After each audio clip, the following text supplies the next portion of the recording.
Hello and welcome to the second beta episode of Little Game Hunter. I'm Gaffoni and I'm here with Jinir, my Alliance Pandaren mage, in the beta for Mists of Pandaria. We are in the Valley of the Four Winds, outside a little house with some goats, which I found very exciting. And we're going to talk this time about the pet battle pane, or the pet collection pane. Which is your go-to source for all your information about your pets. It's a great way of sorting out the pets you've got, organising them when you're making your team, obviously, that's the bottom right 3 slots. But crucially as well, it gives you lots of information about the pets that you do not have and tells you how you might be able to get hold of them. Let's start with a look at this filter button here, because that's going to be key to everything. You'll see that I've favorited a few pets, these 5 pets here. They've all got a star by their icon, that means they're my favourites. In the filter you can have only your favourite pets showing. I'll just take out all the pets I haven't collected. Now that's really useful if you're working on a team of pets, kind of trying to level more than 3 pets at the same time, so you have a good spread of pet types and things like that. This is really handy because it keeps the ones you want to know about front and centre all the time. But let's forget about favourites for the minute, we might come back to that. So, if you click just the collected thing under the filter, that's just going to show you all the many pets that you have, and believe me, you're going to get loads once you start pet battling. But what's more interesting is if you click on Not Collected, filter out the pets you already have, you can see, and there's ways of filtering this down even further, but if you just go for Not Collected pets, you can see, obviously, the pets that you haven't got, but importantly, it shows you how you can get those pets. So if I click on the ash lizard up here, top right of the pane, you hover over it, it says Ash Lizard, Pet Battle, Mount Hygel and Ungoro Crater. So that's where you can find that pet. Conversely, something like the Argent Squire, not a great one because it can't battle, but this at least shows you where you can find it. You get it from a quest in the Ice Crown Zone. You'll probably remember that's part of the whole TOC dailies business. The Armadillo Pub, again, a different place. You get it from vendors for 300 gold. Not totally specific, that's a guild reputation reward or achievement reward, as I remember. But you know, you can look through. There's a spider from Searing Gorge, baby ape, Cape of Stranglethorn. So it helps you. Now that's interesting. You get the baby ape from the Cape of Stranglethorn when weather is rain. I'm going to have to check that out. Didn't know it was that specific. But this is the kind of thing you learn from this brilliant window they've implemented. So let's go back to this. I want to talk about the ways of narrowing down the filter a bit more. You can look at, well, so you uncheck all. You can look at all the undead pets that you have collected or not collected. So incredibly flexible, undeads and critters. You can really home in on exactly the kind of pets that you want to see. But let's go back to collected, only favourites, not collected, off. So we're just showing my favourites, my little team of 5 that I've just set up here, for example. Say that you want to make a pet a favourite, this brown prairie dog here. Hello. Right click on him, this is dead easy, and hit set favourite. You can also right click on the icon over on this side and do it there. And now when I show any favourites, there he is. The favourites thing is really useful. Like I said, as you go along, you may go into the expansion, you may go into this whole system with well over 150 pets anyway, in the game as it stands today. But when you start pet battles, you're going to be getting hundreds of these things if you play it seriously. So, you know, no one's going to level that many pets. But so you're only ever going to want to focus on a few at a time. That favourites option is incredibly useful.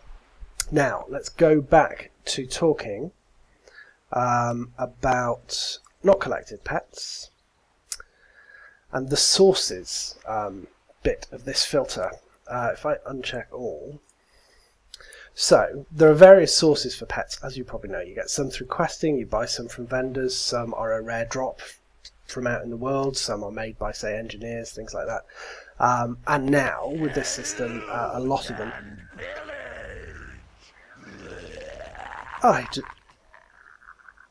I do apologise. A lot of them you'll be getting through pet battles. This sources bit of the filter is going to show you, is going to help you figure out where to get pets. So say, alright, here's all the ones on the Blizzard pet store, which, because I've hit not collected, because I've got all the ones on the pet store. Ah, interesting. I don't have any of them in the beta. Okay, let's try a different one. The TCG, not collected. Okay, so there's 3 pets that you can get through the World of Warcraft trading card game that I don't have collected. So I know that if I hunted through the trading card game, I might be able to find these things. Or if I go to eBay, I can buy the loot cards or whatever. But interestingly, what I could do is completely... So if I check all, but then uncheck that, because I've made a decision that I'm not going to go to eBay, I'm not going to buy loads of cards, then I can, you know, remove them from my hunting plan, if you like. I can do the same with any through promotions. There are some really odd ones through promotions. Let's look at the ones through promotions. So the Baneling, that's from the StarCraft 2 Collector's Edition. So this is where you're going to find a lot of Collector's Edition pets. There's the Lucky Quillen Cub, which is the Mr. Pandaria Collection Edition's pets, Mini Diablo. The Zipao Tiger, China Billing Promotion. Never heard of this thing before I saw this window. So again, this is kind of stuff that you're not going to be able to get in the normal course of play. So again, if you're using the not collected filter to look at what you can and can't get, maybe it's worth knocking out promotions. Maybe it's worth knocking out the trading card game. Maybe it's worth knocking out the Blizzard Pet Store because you don't want to spend real money. So then that leaves you with drops, quests, vendors, professions, pet battles, achievements and world events. All the things, all the ways of getting pets in the game, solely in the game, without having to spend any money or do anything out of the game. So then I suggest that's your day-to-day hunting list if you're going to be getting into this.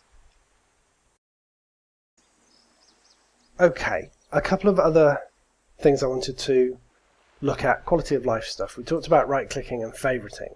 You can also right-click and rename a pet. So this is a black lamb I'm renaming. I'll call him Peter, because sheep are called Peter. Right, now, so you can do that with all your pets. Like I've got my creepy already called Stephen, my blue moth, Francis. So that's kind of a handy thing to do with those kind of things. You can release pets now. This is sad. You used to, of course, be able to put them in crates and sell them on the auction house, but they removed that from the beta a couple of weeks ago. If I release this pet, are you sure you want to release Peter? Then he's gone, and he's not in my bag. Here are a few pets that I created before that option was taken out of the beta. Now I can just right-click on them and load them, but we don't need to worry about that because that's just not going to be a thing. So you can release pets, which you may be thinking, why would I want to get rid of pets that I caught in battle? You'd want to get rid of them because, remember, you can only have a catch 3 types, so I could only catch 3 lambs, and then I wouldn't be able to catch any more. So you might want to release pets of a lower quality in hopes of finding a rare quality pet as you're going along.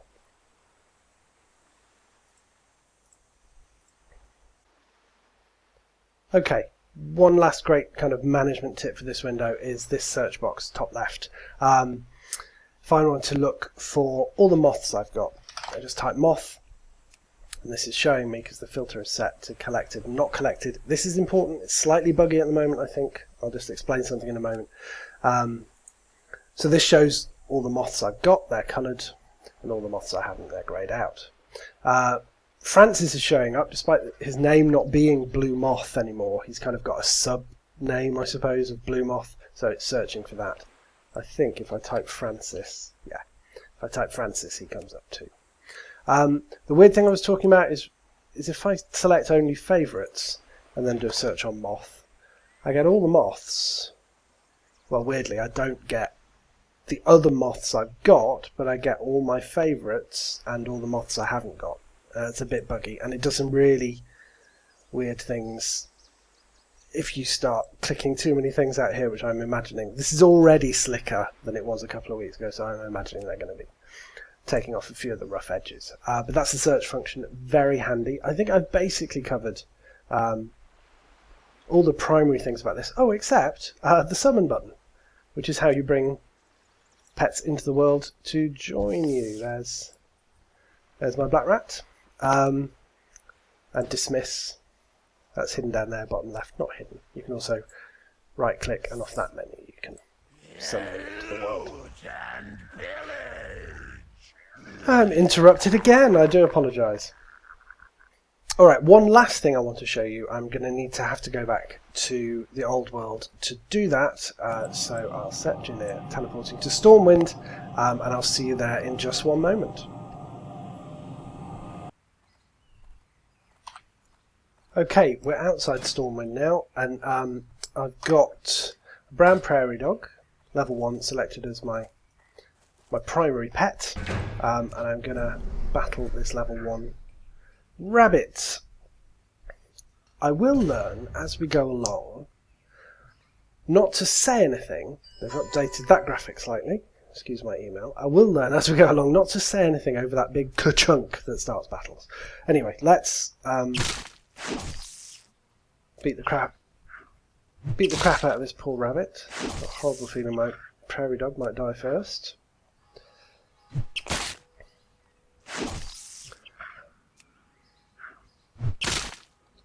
Hang in there. Alright, that looks good. So now, let's capture the rabbit.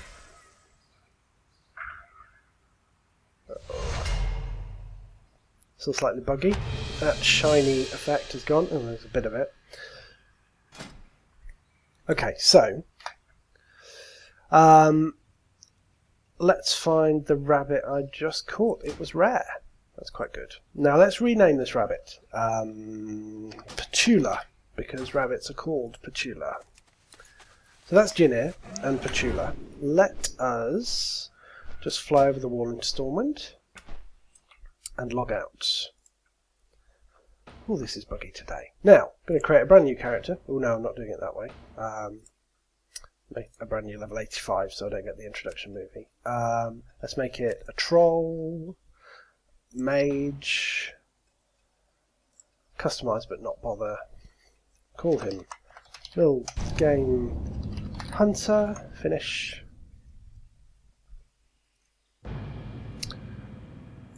Either I type that wrong or you can't have a name that long. Right, we're logging in with him.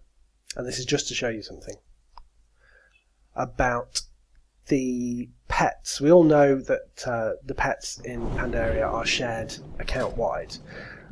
But it's not just pets that are shared account-wide, it's your progression with your pet battles. If you look, the minute I open this on a new character, there's the team I had with the brown prairie dog who just did level 2. If I type in Petula, there she is, my level 1 rare rabbit, Petula.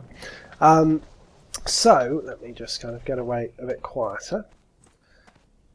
So, that's rather a cool thing. You aren't stuck with, look at my terrible typing up there in my box. You aren't stuck with having to do all your pet battles on one character. One thing pet battles is really good for, and I think a lot of people will appreciate them as, is something to kill the time when you're in the queue for a dungeon or LFR or something like that. You can throw out a pet battle. It takes 5 minutes at the most. They're just going to be a really good time killer. But if you're on, say you're on your mage queuing to join LFR, but in a world before pets are account wide, your pets are all over on your druid or whatever, you're stuffed. You can't do anything with them. But because that progression is shared across characters, not characters on the same server, but characters across all the servers you play on, that's just not a problem.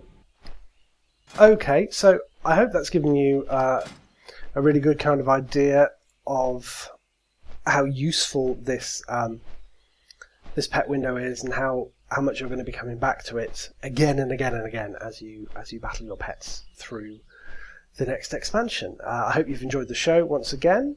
Remember, you can subscribe to this channel on YouTube. You can follow me on Twitter. I will be tweeting more as the weeks go by. And come back next week for another episode when we look at another facet of the system. Like I said, I hope you enjoyed your show. I hope you enjoyed my show too. And I will see you next week.